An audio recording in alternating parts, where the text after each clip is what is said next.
I spent the last sort of 25, 30 years running large IT organizations. I'm the chairman of a sports management tech agency. Probably 80% of our business is Formula One, some Premier League, NBA, a few other sports. So that takes up a bit of my time. And then the other thing is I'm officially, I work for Warburg Pincus in private equity, mostly go-to-market work, but at the moment I'm doing a lot of work to try and find new companies for them to invest or acquire, particularly in the software tech cloud space. I also have a software company that I'm rapidly building for the last year, which I can't really tell you the name of that yet, but it's very much in the artificial intelligence space. We have working products today, prototypes, customers also, but we'll launch that more middle of the year for a lot of different reasons. I consider myself very much a global citizen. I spent most of my life obviously growing up in Europe, in England, and then 15 years in America, from East Coast to Texas to West Coast, and then moved to Asia in 2009, and I'm still here. So between Japan and Singapore, and lived in Australia for a bit too.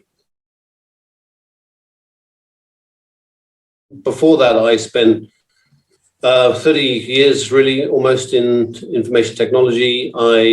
Previous role was running Automation Anywhere for Asia Pacific. I spent sort of close to 2.5, 3 years running AA, Automation Anywhere. And then before that, I was running companies like Oracle for Asia Pacific. I ran Symantec back in the US for global sales, head of global sales for Symantec. And then before Oracle, actually, I was the head of HP for the Americas and for Asia. I spent 8 years working for a guy called Mark Hurd, who was the chairman CEO for HP, who was the CEO for Oracle. And so Mark was my boss for 8 years. And I remember at HP once, and Mark had security everywhere he went. And because of who he was, and he was running, a very large company. And I'm in a meeting with him with a bunch of customers. And we were in some office, I think in the Midwest somewhere. And for some reason, he said he got to go make a call in the middle of this customer meeting. And I knew he had an urgent call. And he told the customer at the beginning he had an urgent call, potentially he may have to step out.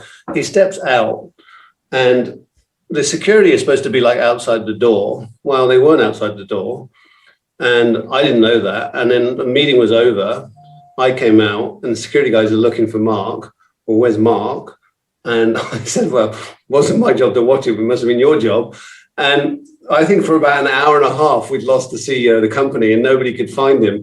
And I actually, to this day, know now unfortunately, sadly, he's no longer here, but he avoided the security on purpose so he could get away and do his phone calls without anyone listening, etc. And he was walking around the building for about an hour and a half, and they were all panicked. I have to say that he influenced me the most. And what's interesting about that is I'll tell you that he was not the best leader in all categories either. And he wasn't also the best manager. But what he was an operator that I've never seen to this day. You could go to a board meeting or an executive review with Mark, and you could be on slide 2 of a PowerPoint deck, and he would connect the dots on the numbers or the chart quicker than anyone in the room, and then have 20 different ideas about either how you go forward with the problem, the business, how do you grow, how do you think about it, and ask you 20 questions. I mean, he was very good at prosecuting the witness better than anybody, and getting the answer. His belief in life was if you needed more than 7 slides to actually tell me what the story is and what you're doing, it's just a story. It's not real. So it shouldn't take you more than 7 slides to actually tell you the business issues and what's at hand and how you solve them.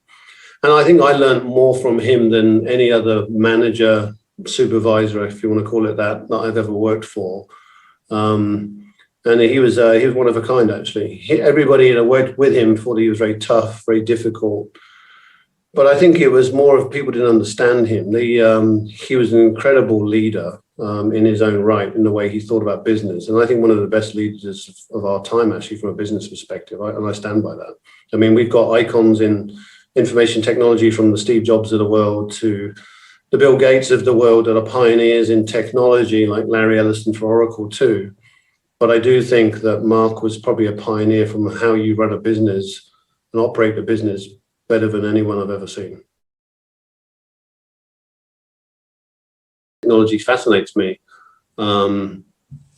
And, I get to work today my role as talisman's chairman with Formula One teams, and I see the technology that goes into a Formula One car and the technology on the outside of a Formula One car and what they do with the Formula One car in a race. You got to understand that one lap sometimes, depending on where the race car is racing, can take in one lap 3 gigabytes to 180 gigabytes of data in one lap into the pits. So you think about how much data that they generate off of 400 IP addresses on a car that goes at 350 kilometers an hour.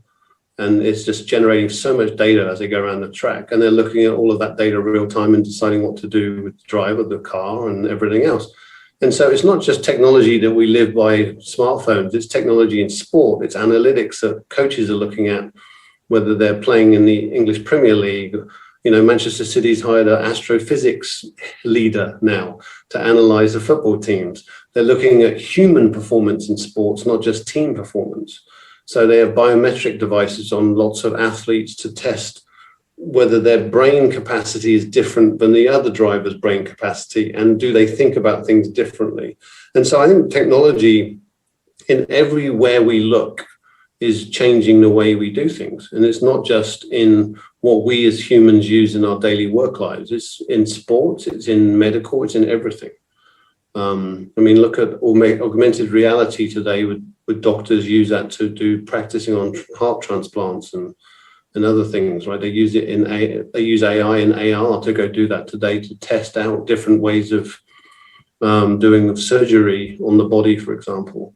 So I think technology can be used for good. I think AI will be the biggest next step, in my view, in the next 10 years, and AI will take a big leap. People will, I think, have challenges embracing some of it at the beginning, because certainly they'll fear for jobs, they'll fear for, is it going to take over their work? But I think, at the end of the day, it will actually help humans become more productive, and hopefully help us, save the world in a different way. I think everyone talks about AI, artificial intelligence, but not everybody, there's sort of buzzwords in our industry today. I think one of them is digital transformation, which means 20 different things to 20 different people, etc. And so I think AI generally is going to change the world in the next 10 years in the same way that an iPhone has evolved over every revision, and you've got a personal computer in your hand that's more powerful than 10 Cray computers 20 years ago. It's going to be the same, right? And I think that the revolution of what AI can do in helping and augmenting what humans do is where I think the most exciting piece of technology coming through here. I think AI will be a big change for the world. And I've seen it firsthand with the people I work with in building AI, and how it looks at things the same way that human looks at things and decides and makes decisions. People can say it's scary, but, people said that whether it was the internet 25 or 30 years ago was scary and was going to ruin the world. Maybe there's some truth to that. Maybe the internet has ruined the world in some degree, but I think it's made the world more informed and better. And I think AI is another one of those technologies that's exciting, frankly, will change the world. I think that we have to change and be disruptive in this world if we're going to, one, get noticed, but secondly, I think at the same time, technology has to be disruptive if it's going to be successful. And most of the successful technologies you see in the world, like the iPhone, like what you've seen from Microsoft and companies like that have pioneered computers and operating systems and the way that we listen to music, etc. They were disruptive technologies. And I think they were with disruptive people that created those. And I still think that's the case. I mean, if you look at even what Bill Gates has done in the last year, I think he spent $2 billion on disease control and vaccines and all sorts of things. And so he's still a bit disruptor in the market. And I think the world needs people certainly like him, but I think it needs people that continue to create disruptive technology like AI, and evolving that in their technology. And, working in private equity, I get to see a lot of different tech companies and evaluate a lot of different technology companies. And what's very clear to me is that a lot of companies actually don't have AI.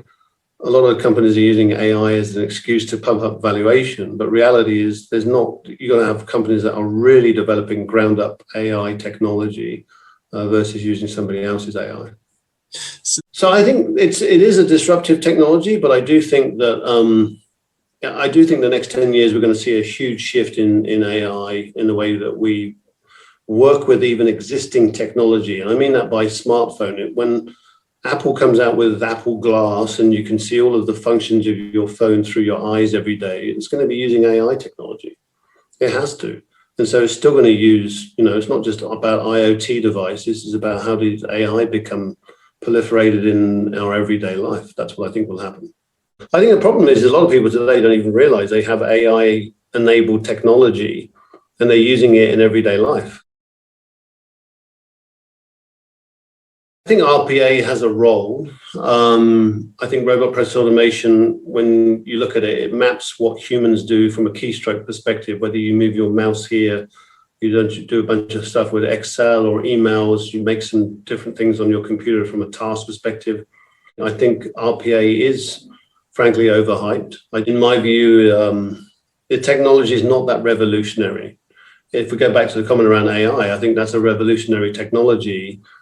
But RPA, not that revolutionary. I think it's there's not many companies in the world that have been doing RPA as early as some of the large companies. And so they've capitalized on that because people want to find new ways to automate their business. They want to find new ways to make cost savings in their business. But I don't think it's completely life-changing in the way that we talk about a category like artificial intelligence.